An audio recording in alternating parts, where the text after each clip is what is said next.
తాకట్లో ఉన్న బంగారాన్ని విడిపించి ఆ రోజున మార్కెట్ ధర కట్టి మిగిలిన డబ్బును మీకు అందిస్తుంది కొమ్మూరి గోల్డ్. అంటే ఎలాగో ఠాగూర్ ప్రస్తావన వచ్చింది. సినిమాని బతికిచ్చే సందర్భం అంటే సినిమా అంతా ఒక ఎత్తు, ఆ పాట వచ్చే ఒక్క సందర్భం ఒక ఎత్తు. అవును, అవును. అది మళ్ళీ మూల చిత్రంలో లేనిది. అక్కడ లేదు. రమణ చిత్రంలో లేదు. తమిళ చిత్రంలో లేదు. చాలా బలంగా అక్కడ పడాలి. ఎవరు మీకు ఫోన్ చేశారు? వివి వినాయక్ గారు. వివి వినాయక్ గారు ఉండి మణిశర్మ గారితో ఫోన్ చేయించారు. నేను వెళ్ళాను. వెళితే మణిశర్మ గారు ఉన్నారు, వివి వినాయక్ గారు ఉన్నారు. వాళ్ళు మన విషయం చెప్పినారు. చెప్పినప్పుడే తర్వాత మన చిరంజీవి గారు ఏం చెప్పినారంటే, నేను సైతం ప్రపంచాగ్ని సమిధనొక్కటి ఆహుతి ఇచ్చాననే లైన్ నాకు కావాలి అని చెప్పారు. నేను దాన్ని తీసుకొచ్చి అట్లా మొదలు పెట్టాను. అదే పల్లవి చేద్దాం సార్ అన్న. ఆయన అప్పటికే రుద్రవీణలో సీతారామ శాస్త్రి గారితో రాయించుకున్నారు. సేమ్ లైన్ మళ్ళీ రిపీట్ ఐ వాంట్ అన్నాడు ఆయన. అది మెగాస్టార్ ఆర్డర్ అది. కాబట్టి వివేక్ నాయక్ కూడా సరే అంటాడు, అందరూ ఓకే అన్నారు. నేను దాన్ని పెట్టుకున్నాను. అట్లా ఒక్కసారి అగ్ని నేత్రమహోగ్రజ్వాల దాచినావో రుద్రుడ, అగ్ని శిఖలను గుండెలోన అణచినావో సూర్యుడ, పరశ్వధమును చేతబూనిన పరశురాముని అంశవా, హింస ననచగ ధ్వంస రచనను చేసిన ఆచార్యుడా, మనం వీరుడు రామరాజు ధనుష్టంకారానివా, భగత్ సింగ్ కడసారి పలికిన ఇంకిలాబ్ శబ్దానివా. అలా వెళ్ళిపోయింది. వితిన్ 20 minutes రాసిన పాట. 20 నిమిషాల్లో రాశారు. ఆయన సిచ్యువేషన్ చెప్పినాక ఇంటికి బైక్ మీద వచ్చి కూర్చొని కామాలు పులు స్టేప్ రాసిన పాటలలో అదొకటి. కుమరం భీముడు పాట కూడా అంతే, అరగంట లోపల కామాలు ఫిలిస్టాల్ లేకుండా రాసిన పాటలు. ఈ రెండు నన్ను నిలబెట్టినాయి, మైల్ స్టోన్లా ఉండిపోయినాయి. అలా రాసాం. అది అట్లా రాయడానికి కూడా కొన్ని ఇబ్బందులు ఉంటాయి. శ్రీశ్రీ గారు మొదలుపెట్టిన పల్లవికి సమానంగా రాయాలి. ఆయన నేను సైతం ప్రపంచాగ్నికి సమిధనొక్కటి ఆహుతిచ్చాను, నేను సైతం విశ్వవృష్టికి అస్త్రు ఒక్కటి ధారవు. అది ఆయన మొదలు బిగినర్స్. ఆ స్థాయిలోనే రావాలి పల్లవి. అక్కడ అక్కడ తప్పున మనం వెంటనే అక్రమాలను కాల రాసిన ఉక్కు పాదం నీది అని మొదలు పెడితే కుదరదు. ఆ స్థాయిలోనే మొదలు పెట్టాలి. ఇక్కడ ఉంది పాట, ఇక్కడ వదిలిపెట్టాడు ఆయన, ఇక్కడ నుంచి స్టార్ట్ చేయాలి. ఇక్కడ నుంచి స్టార్ట్ చేస్తే మేడ మీద నుంచి వెళ్ళి పేడకు పడ్డట్టు అవుతుంది. తెలియకుండా ఒక ముళ్ళ కిరీటాన్ని తెచ్చి పైన పెట్టేసుకుంటే అంతే కదా. అప్పుడు ఇట్లా మొదలు పెడితే ఏమవుతుంది, అగ్ని జలపాతం కొనసాగినట్టుగా ఉంటుంది. నేను ఇక్కడి నుంచి స్టార్ట్ చేశాను. జనరల్గా సినిమా పాటలు ఎక్కువ మేము అంత కఠినంగా రాయం. ఒకటే జననం అంటాం కానీ ఒకటే జన్మ, ఒకటే బ్రహ్మ అని రాయం కదా. ఒకటే జననం, ఒకటే మరణం అంటాం. తేలిగ్గా రాయడం అనేదే పాట లక్షణం. సినిమా పాట ఇంకా తేలిక రాయాలి. ఇప్పుడు అక్కడ ఒక రాజానో ఒక పెద్ద పండితుడు వినడు కదా పాట, కనుక ఆ పద్ధతిలో మొదలుపెట్టేసి నా పద్ధతిలోకి వచ్చేసాను. దీనికి కూడా ఒక కారణం ఉంది. అరపర్వం రాసిన ఎర్రన్న చేసిన పనే నేను చేశాను. అరపర్వం రాసిన ఎర్రన్న ఏం చేశాడు, నన్నయ్యలాగా మొదలుపెట్టి తిక్కన్లాగా ఎండ్ చేసినాడు. అది మనం చదువుకున్నాం. అది శారద రాత్రులు ఉజ్వలం అని మొదలు పెడతాడు, అరుణాస్పద అట్లా ఉంటుంది. కాబట్టి నన్నయ్య నుండి మొదలుపెట్టి తిక్కనలో కలిసిపోతేనే ఎర్రనే అనేవాడు ప్రత్యేకంగా రాసిండు అని ముద్ర ఏదో అతుకు పెట్టినట్టు ఉండకూడదని ఆయన థాట్. అది కదా, ఆ థాట్ ఇక్కడ కూడా పనిచేసింది. శ్రీశ్రీ మొదలుపెట్టి అశోక్ దగ్గర రావాలి నేను. శ్రీశ్రీ మొదలుపెట్టి మొట్టమొదటి అశోక్ దగ్గరికి ఎట్లా పోతాను నేను? రాములమ్మవో రాములమ్మని రావడానికి వీల్లేదు. ఇక్కడ అగ్ని అని ఉంది అక్కడ, కాబట్టి నేను అగ్నితో స్టార్ట్ చేశాను. ఇలా ఒక సాహితీ సంప్రదాయాన్ని, సాహితీ సంస్కారాన్ని కొనసాగించాను నేను. ఆ పాట మొత్తం విన్నాక చిరంజీవి గారి రియాక్షన్ ఇదే అన్నారు. అప్పుడు ఆయన ఇక్కడ ఇది చెక్ పోస్ట్ దగ్గర ఉండేవారు. ఆయన ఇల్లు చెక్ పోస్ట్ దగ్గర ఉండేది అయింది. నేను పోయి వినిపిస్తే ఒక్క అక్షరం కూడా ఆయన వద్దని లేదు. ఇలా చూపించి చూడు, నాకు గూస్ బంప్స్ వస్తున్నాయి, అద్భుతంగా ఉంది. That is my first song to Chiranjeevi గారు. నేను రాసిన మొదటి పాట చిరంజీవి గారు. అంతకు పూర్వం 9 ఏళ్ళు ఆయనకు నేను రాయలా. నన్ను ఆయన రాయడానికి ఎవరు పిలవాల, నేను వెళ్ళాల. ఆయనకు రాసిన మొదటి పాట ఇది. మొదటి పాటకే దాన్ని ఏమంటారు, సెంచరీ చేసినట్టుగా, మొదటి బ్యాట్కే సెంచరీ చేసినట్టుగా నాకు మొదటి పాటకే అబ్దుల్ కలాంతోనే అవార్డు వచ్చింది. That is greatness of Balu గారు, గ్రేట్నెస్ ఆఫ్ చిరంజీవి గారు, వినాయక్ గారు, మణిశర్మ గారు, మీరంతా. బట్ ఇక్కడ ఒక సీరియస్ క్వశ్చన్ అండి.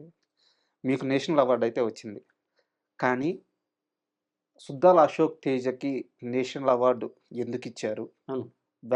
ఆ అవార్డు వెనక్కి తీసుకోవాలి తీసుకోండి అనే అని ప్రతిపాదన కూడా వెళ్ళింది. ప్రతిపాదన కాదు. అంటే నేను కాస్త ఇక్కడి నుంచి నేను కాస్త మా నాన్నలాగా కొంచెం నమ్రత, మా అమ్మలాగా ఇక్కడి నుంచి మన సౌత్ నుంచి లెటర్ వెళ్ళింది. వెళ్ళింది అది ఒక గ్రూప్‌గా ఏర్పడి. ఏర్పడి. ఎలా తీసుకున్నారు ఆ క్షణంలో? అంటే మొట్టమొదటిది నాకు జీవితంలో ఫస్ట్ ఎదురు తాకిడే కదా! హ్మ్. ఫస్ట్ నేను కొంచెము అమ్మో! అనుకున్నాను. తర్వాత సినిమా పాట ఇది. This is not my own property. దర్శకుడు ఉంటాడు, హీరో ఉంటాడు, కథ ఉంటుంది. దాని మేరకు నేను రాసినాను. ఇట్లా ప్రతిపాదన వెళ్తుంది. అనేక మంది వేరే వేరే రకాలుగా పత్రికల్లో మాట్లాడుతున్నారు. కొంతమంది ఫోన్ చేసి మాట్లాడుతున్నారు. అది ఇది అని మాట్లాడుతున్నారు. నేనేమి మౌనంగా ఉండిపోయాను నేను. హ్మ్. మౌనంగా ఉండిపోయాను. ఇప్పుడు నేనేంటో నాకు తెలుసు. వాట్ ఐ యామ్ అనేది నాకు తెలుసు. నేను అది కాపీ కొట్టానా? లేదా సందర్భోచితంగా ఉంటదని తీసుకున్నానా? అప్పుడు వాళ్ళందరికి జవాబు చెప్పాను నేను. అదే జవాబు చెప్పాను. దేవుడు చేసిన మనుషుల్లో శ్రీశ్రీ గారే గురజాడ వాక్యం తీసుకొని మొదలుపెట్టినారు. హ్మ్. ఆయన వాక్యం తీసుకోవడానికి నాకెందుకు హక్కు లేదు? హ్మ్. ఆయన ఇంకా గురజాడ గారు చనిపోయినారు. ఆయన చనిపోయిన సంవత్సరం పుట్టినవాడు శ్రీశ్రీ. శ్రీశ్రీ గారు బతుకున్న రోజుల్లో పుట్టినవాడిని, ఆయన కలిసిన వాడిని నేను. శ్రీశ్రీ గారి వాక్యం నాకు బాగుంది. మా చిరంజీవి గారు చెప్పినారు. ఆ వాక్యం తీసుకొచ్చినాను. అది నేను మొదలు చేశానా? సీతారామ శాస్త్రి గారు రుద్రవీణలో చేసినారు. అదేం మళ్ళీ చేయమన్నారు. చేశాను నేను. నాది తప్పుగా ఎందుకెళ్తది అనేది నా ఒక సబర్షన్. అప్పుడు ఇంకా ఇన్ని ఛానెల్స్ లేవయ్యా అప్పుడు. హ్మ్. టీవీలు తక్కువ ఉన్నాయి. తర్వాత ఏదో చెప్పాము. నాకు సపోర్ట్‌గా నారాయణ రెడ్డి గారు మాట్లాడారు. హ్మ్. వీఏకే రంగారావు గారు ఉన్నారు ఒకాయన. ఆయన కూడా మాట్లాడినారు. నారాయణ రెడ్డి గారు మేరు పర్వతమే మీ పక్కన ఉంటే ఇంకెవరేం చేస్తారు? ఆయన నారాయణ రెడ్డి గారు ఏమన్నారు తెలుసా? శ్రీశ్రీ పల్లవి అనేది ఒక సుడిగుండం, హ్మ్. యమగండం. అందులోంచి బయటపడ్డ ఉక్కు పిండం మా అశోక్ తేజ అన్నారు. ఇది చాలు కదా! ఆ! అయితే విమర్శలు వస్తాయి మిత్రమా. కానీ విమర్శలు కాదు. ఒక రకమైన కుట్ర. అని కూడా అనే దాంతోని కూడా నేను ఏకీభవిస్తాను. హ్మ్. హ్మ్. విమర్శలు వేరు. హ్మ్. విమర్శలో అర్థం ఉంటది. విమర్శలో అర్థం ఉంటది. మనం సవరించుకునే విధానం ఉంటది. హ్మ్. సవరించుకోవచ్చు. కానీ ఆ రోజు సుద్దాల అశోక్ తేజ్ మీద జరిగింది కుట్ర. అవును. అది నేను ఏకీభవిస్తాను. హ్మ్. నిజమే. హ్మ్. నాకు నాకు నాకు తీసేయడానికి అంటే ఇచ్చిన దాన్ని తొలగించే ఆర్డర్ గూడా తీసుకురావడానికి ప్రయత్నం చేసినారు. హ్మ్. అక్కడ ఉన్న జ్యూరీ కమిటీ మెంబర్‌లలో పెద్దవాళ్ళు ఉన్నారు. ముఖ్యంగా మన కేవీ తిలక్ గారున్నారక్కడ. ఆనాడు కేవీ తిలక్ గారు తెలుసు కదా! గొప్ప అవును. డైరెక్టర్. అవును. ఎన్ శంకర్ ఉన్నారు. అవును. ఎన్‌కౌంటర్ శంకర్. అవును. వాళ్ళిద్దరు మన తెలుగు ప్రతినిధులు వాళ్ళు. స వాళ్ళక్కడ చేసిన వాదన హ్మ్. వల్లనే మనకు ఫైనల్ అయింది. ఫైనల్ అయిన తర్వాత అక్కడ ఉన్న చైర్మన్ ఏమన్నాడంటే, ఆయన రాసినాడు. మాకు ఒక మ్యాగజైన్ ఇస్తారు. దాంట్లో శ్రీశ్రీ పల్లవిని తీసుకొని సమధీటుగా రాసినటువంటి ప్రతిభను గుర్తించి ఈ అవార్డు ప్రదానం చేయడం అనేది వాళ్ళు ఒక డిక్లరేషనే రాసినారు. దాంట్లోనే ఉన్నప్పుడు దాంట్లో ఉన్నప్పుడు ఆ! వీళ్ళు చిరంజీవి గారికి 'ఠాగూర్' అయిపోయిన తర్వాత మీరు 'స్టాలిన్' అని చెప్పి ఒక సినిమాలో పాట రాశారు. అవును. 'సూర్యుడే' అని చెప్పేసి. సెలవని ఆ! సూర్యుడే సెలవని అలసిపోయేనా కాలమే శిలవలే నిలిచిపోయేనా. ఆ పాట గౌరవనీయ ముఖ్యమంత్రి రాజశేఖర రెడ్డి గారు చనిపోయినప్పుడు సార్ ఆయన అంతిమయాత్రలో ఈ పాట ఒక 3 రోజులు ఈ పాట వచ్చింది. అంటే పర్టిక్యులర్‌గా నేను ఈ పాట అడగడానికి కారణం కూడా అదే సార్. అప్పుడు టీవీలో విజువల్‌లో ఆ అంతిమయాత్ర జరుగుతుంటే ఆ పాట వస్తుంది. నడుస్తున్నాం. తర్వాత చాలా మందికి అనిపించింది ఏందంటే దీనికోసమే రాజన్న కోసమే రాసిందని రాసారా? లక్షల మంది అనుకుంటారు ఇప్పటికీ. ఆ! సినిమా గురించి పెద్దగా తెలియని వాళ్ళు, హ్మ్. మామూలు గ్రామీణులు ఉంటారు కదా! ప్రజలు తమ్ముళ్ళు, చెల్లెళ్ళు. వాళ్ళు మన రాజన్న కోసమే రాసింది అనుకుంటారు. నన్ను అడిగినారు చాలామంది. హ్మ్. అనంతపురం పోయినప్పుడు కడప రాజన్న గురించి మంచి పాట రాసిన బిడ్డ రాసినవయ్యా మీరు అంటే, అవునమ్మా నమస్కారం చెప్పిన. ఆయన నేను మళ్ళా సినిమా పాటని చెప్పలే. వాళ్ళ మనసు బాధపడదేమో అని. హ్మ్. కానీ అది స్టాలిన్ కోసం రాసిన పాట. సార్ మీ ఆఫీస్‌లోకి రాంగానే ఎదురుగా ఒక ఫోటో ఉంది. వైఎస్ఆర్ గారి చేతుల మీదుగా మీరు అవార్డు తీసుకొని నాకేదో అవార్డు ఆ! ఇచ్చినారు ఆయన. ఆయనతో మీ అనుబంధం చెప్పండి సార్? ఆయన 2, 3 సార్లు కలిసాను నేను. హ్మ్. కలిస్తే చాలా ప్రేమగా హ్మ్. చేశారు. ఆయన ఏదో ఒక పాట రాయమంటే రాశాను నేను. హ్మ్. ఆ పాట రాసిన తర్వాత ఆయన అన్న మాట ఏంది దొరికిన మేము మామూలుగా ఆహ్, వినిపిస్తాం గదా! ముఖ్యమంత్రి గారు కాబట్టి మేము వినిపిస్తాం గదా! అయితే నేను వెళ్ళి సార్ మీరు పాట విన్నారు గదా! అంటే "వ్యూమా" అన్నాడు. నేను సార్ అంటే అందరికి వినిపిస్తామండి. ఎవరికి ముఖ్యమంత్రి రాసినా వినిపిస్తాం సార్. మీరు గూడా వింటే ఇగో చూడవయ్యా ఆ పాట నీకు నచ్చింది గదా! అన్నాడు. హ్మ్. నువ్వు ఇన్నేళ్ల నుంచి సినిమాలో పనిచేస్తున్నావు, ఎన్నో మంచి పాటలు రాసినవట, మాకు పెద్ద తెలియదులే, బాగా రాసినవట, ఆ పాట నీకు నచ్చినదా? నచ్చింది సార్. అయిపోయా, నువ్వే జడ్జి, నువ్వే కరెక్ట్, నాకేం తెలుస్తుంది, ఊరికి వినమంటావా? లేదు, అక్కడ నాకు పని నేర్పుతా. ఏమయ్యా తన సంగతి చూడండి వెళ్ళిపోయినాడు. దట్ ఇస్ రాజశేఖర రెడ్డి గారు. ఎలాగో రాజకీయాల ప్రస్తావన వచ్చింది కాబట్టి అయ్యా నేను ఒక రీల్ చూస్తుంటే కేసీఆర్ గారిది ఒక రీల్ వచ్చింది సార్. తెలంగాణ ఉద్యమంలో నేను సుద్దాల అశోక్ తేజ కూర్చొని పాట రాస్తున్నాము. ఉమ్. ఆ పాట ముగింపులో తెలంగాణ పండగల గురించి లాస్ట్ 2-3 లైన్లు రాయాలి. ప్లేస్ అవ్వట్లేదంటే చెప్పాను. నేను చెప్పాను ఉమ్. అని చెప్పి అన్నారు. అంటే నిజమేనా? ఆ సందర్భం గురించి తెలుసుకోవాలని మిమ్మల్ని అడుగుతున్నా. అయితే ఇప్పుడు దాన్ని నేను ఇంకొక పద్ధతిలో జవాబు చెప్తా. హ్మ్. దాసరి గారితో నేను కూర్చున్నాను, హ్మ్. పాట రాయమన్నారు. హ్మ్. నాకు ఇలాంటి పాటలు కావాలి, ఇవి ఇవి విషయాలు రావాలి అని చెప్తారు కదా. హ్మ్. అట్లాగే ఆయన చెప్పినాడు. హ్మ్. ఓకే. ఆయన ఒక డైరెక్టర్ లాగా చెప్పినాడు, నేను రాశాను. హ్మ్.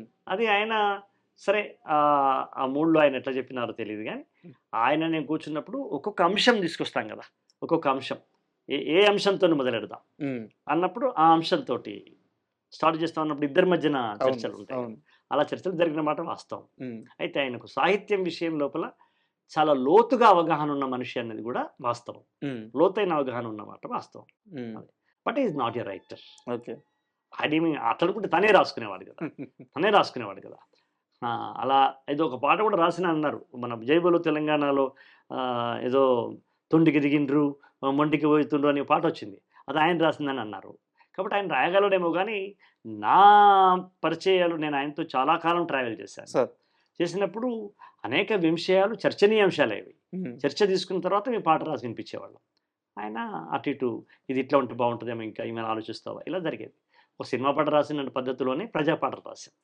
మలిదశ తెలంగాణ ఉద్యమానికి మొట్టమొదటి పాట రాసి, పురుడు పోసి, అక్షరాలని ప్రజల్లోకి ఆయుధాలుగా విసిరిన వ్యక్తి సుద్దాల అశోక్ తేజ అని చెప్తాను. అవును. అది తర్వాత నా మీద పెద్ద నల్లటి బురకా వేసి అసలు నేను సంబంధమే లేనివాడిని అన్నట్టుగా ప్రచారము చేయడం జరిగింది వాళ్ళే. హ్మ్. ఎవరైతే ఆ పెద్దలున్నారో వాళ్ళే అసలు ఇతను ఏమీ రాయలేదనేటువంటి ప్రచారం కూడా చేసినారు. కానీ సత్యం ఏంటంటే, కొండా లక్ష్మణ్ బాబుజీ జలదృశ్యం ఉండే కదా, సార్. వాళ్ళ ప్లేస్ ఉండే కదా, అవును. అక్కడ జెండా స్టార్ట్ చేసినారు. దానికన్నా ఒక 1 ఇయర్ కన్నా ముందే కేసీఆర్ గారితో కూర్చుని తెలంగాణ రాష్ట్రం గురించి, అప్పుడు మేము సినిమాలో తెలంగాణ రాష్ట్రం గురించి పాటలు రాస్తున్నామంటే మా సినిమా వృత్తిని మేము పణంగా పెట్టినట్టు. అంతే కదా. ఎందుకంటే అప్పుడు వాళ్ళు వ్యతిరేకంగా ఉంటారు కదా హ్మ్. పెద్దలు, డైరెక్టర్లు, వాళ్ళు వీళ్ళు. హ్మ్. అయినా కూడా మేము కాజు కోసమని నేను ముందుకెళ్లాల్సి వచ్చింది. అప్పుడు ఒక 1 ఇయర్ ముందు నుంచే ప్రారంభమైంది మా పాటల తయారీ. హ్మ్. అప్పుడు కేసీఆర్ గారు ఏమన్నారంటే, మనం పార్టీ మొదలు పెట్టకన్నా ముందే, జెండా ఎత్తకన్నా ముందే మన భావజాలం ప్రజల్లోకి వెళ్ళాలంటే పాట ఒకటే మార్గం హ్మ్. అని మేము కూర్చొని అనుకుని, ఆ పిడికెడు మందిమే ఉన్నామని చెప్తుంటాడు సారు. మేము మొదలు పెట్టినప్పుడు పిడికెడు మందిమే. ఆ పిడికెడు మందిలో నేను ఒక చిటికెన వేలిని. హ్మ్. ఆ పిడికెట్లో నేనున్నా. హ్మ్.